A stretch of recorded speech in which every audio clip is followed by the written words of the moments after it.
Dalam satu hari di Paris, kami berjalan menuju Louvre, menikmati suasana kota bersejarah ini.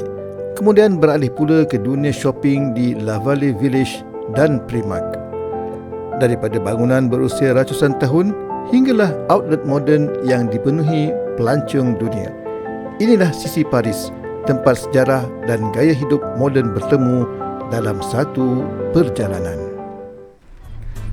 Selamat datang ke Catatan Az-Zahar, cerita dari perjalanan dan kehidupan.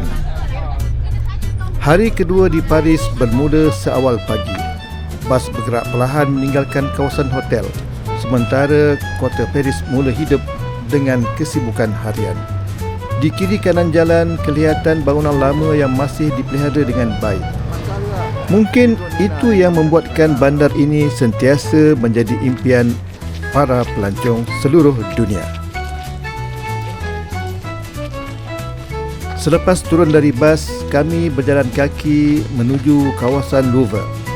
Cuacanya cukup nyaman untuk berjalan santai. Ramai pelancong mengambil gambar. Ada yang menikmati kopi pagi dan ada juga yang sekadar duduk melihat suasana bandar.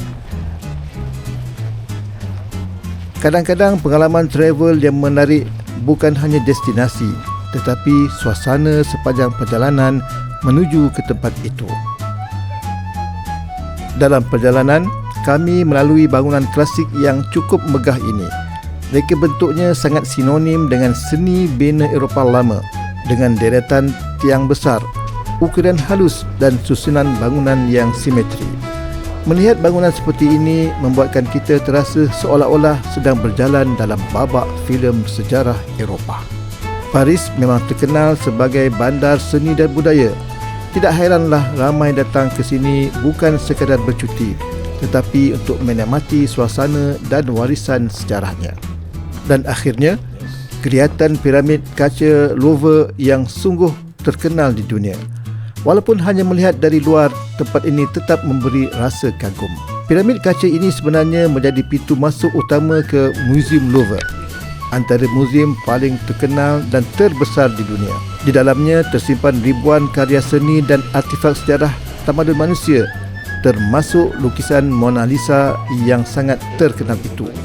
Menariknya, gabungan piramid moden dan bangunan klasik di sekelilingnya menjadikan Louvre unik dan mudah dikenali di seluruh dunia. Selepas beberapa ketika di kawasan ini, kami berpatah balik keluar. Ada momen yang tidak sempat dirakam kamera, tetapi tetap tersimpan dalam ingatan sepanjang perjalanan ini. Kadang-kadang, pengalaman sebenar travel memang lebih indah daripada apa yang sempat masuk dalam video.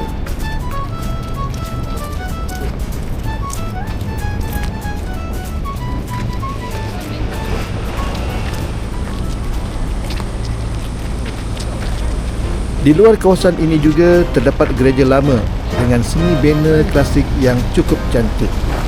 Bangunan seperti ini membuatkan Paris terasa seperti bandar yang masih hidup bersama sejarahnya. Walaupun zaman berubah, warisan lama tetap dipelihara dan dihargai.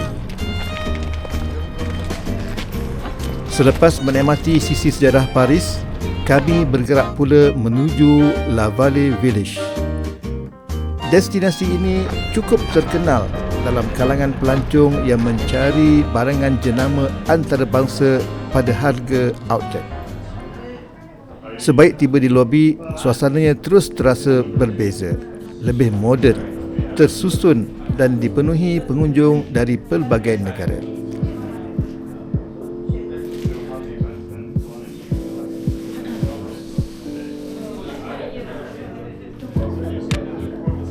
Sebelum masuk, kami perlu melepasi pemeriksaan dan mengambil pas terlebih dahulu. Kawasan outlet ini cukup luas dan selesa untuk berjalan kaki. Di kiri kanan, pelbagai butik antarabangsa dengan reka bentuk yang kemas dan eksklusif. Walaupun ramai pengunjung, suasananya tetap tenang. Ada yang datang dengan senarai panjang untuk shopping. dan ada juga yang sekadar menikmati pengalaman berjalan di outlet terkenal Eropah ini. Bagi sesetengah orang, shopping mungkin sekadar membeli barang, tetapi bagi pelancong, ia juga sebahagian daripada pengalaman melihat budaya dan gaya hidup masyarakat setempat.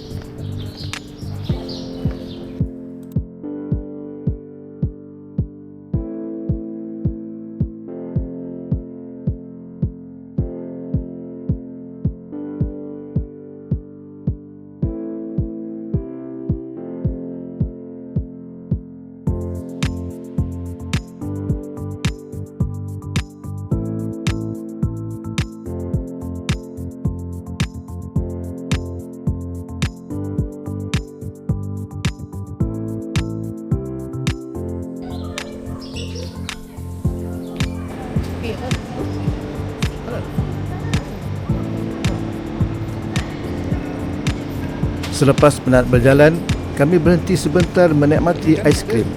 Penjualnya bernama Ismail, seorang pemuda berasal dari Afrika. Ismail boleh berbicara di dalam bahasa Arab. Di kota besar seperti Paris, kita dapat melihat manusia dari pelbagai bangsa dan negara mencari rezeki bersama. Walaupun datang dari latar belakang berbeza, senyuman dan layanan mesra tetap menjadi bahasa yang paling mudah difahami. Masuk ke Arab lah, dia pandai lah cakap. Mana? Cakap Arabi. Alhamdulillah.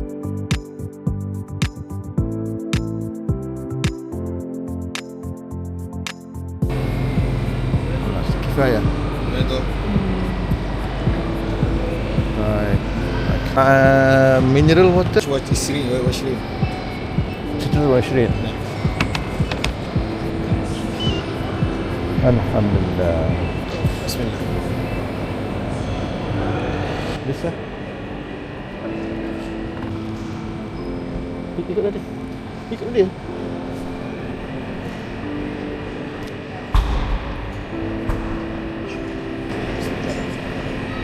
Syukran ya Ismail.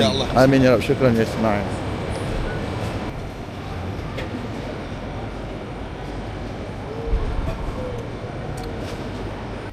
Seterusnya kami singgah pula ke Primark.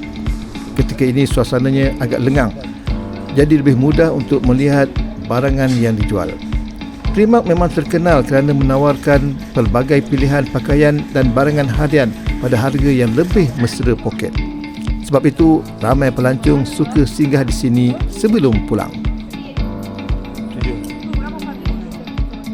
8 2. Okey. Ni okey.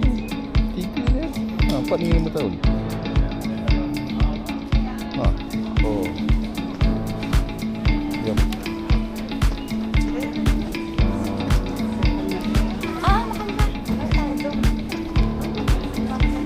Dia sebenarnya yang mahal beg tu. Nampaknya ada juga hasil tangkapan hari ini. Bila berjalan di tempat shopping macam ni, memang susah nak keluar dengan tangan kosong. Yang penting, beli sekadar perlu, kalau terlebih nanti berat pula beg masa nak balik.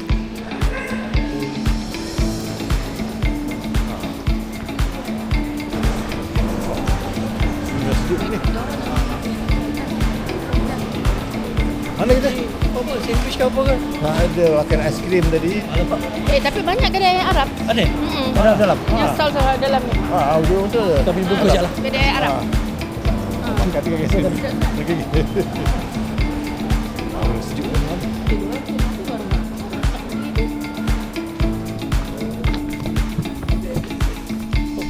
Kami masuk semula ke kawasan La Vallée Village sebelum kembali ke lobi utama.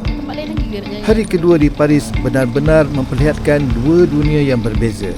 Sejarah di sebelah pagi dan gaya hidup moden di sebelah tengah hari. Dan selepas selesai semuanya, perjalanan diteruskan pula menuju Antwerp di Belgium. Open another bag. Okey, baik. Buka. Buka. Kayu kan? Meninggalkan Paris bersama pengalaman dan memori yang pasti sukar dilupakan. Terima kasih kerana terus bersama Catatan Az-Zahar.